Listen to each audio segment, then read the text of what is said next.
Hello, in this video I'm going to show you how to reset Samsung Galaxy A17. Okay, I'll show you two methods. First, and the recommended method when we have access to the phone and when phone works normally, is a simple reset through the settings.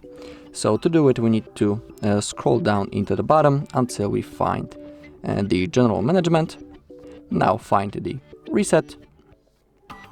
In here, scroll down. And on the bottom we have factory data reset. Remember that all of your data will be lost, so having a backup is a nice option in case you want to restore the data in the future. If you don't know how to create a backup, on our channel there's a video when I'm showing you how to do it, so if you want you can look for it. Okay, now we need to click on factory data reset, and now in here we have a list of things that will be deleted from your device, and now simply tap on the reset. When you do it, your device will be turned off, and then after a few seconds it will be turned on again, and the next thing you need to do is to set up your device. That's the first method, and now let me show you the second one. First, we need to turn off our phone. Let's hold the power button and volume down button, and let's click on power off. Now to enter the recovery mode, we need to connect our device into a PC or laptop using the USB-C cable. Don't worry, it works also on Windows and also on the Mac OS. So simply now plug your device into a PC or a laptop.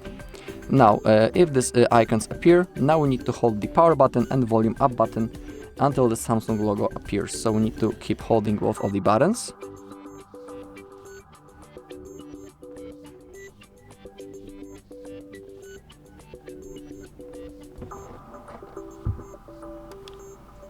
You can try again if it doesn't want to go.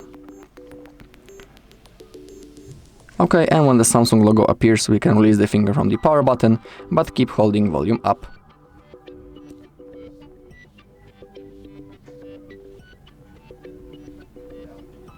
Okay, and now we are in the recovery mode. To move around this menu, we use the volume keys, and now we need to select wipe data/factory reset, confirm by clicking the power button, again select factory data reset, click the power button. Now the process will start. You can see on the bottom the data wipe has been completed. Now select reboot system now, click the power button, and within a few seconds the device will be turned on, and now all you need to do is to set up your device. Alright, and that's all in this video. Thank you all for watching. If you found this video helpful, please leave a like, comment and subscribe.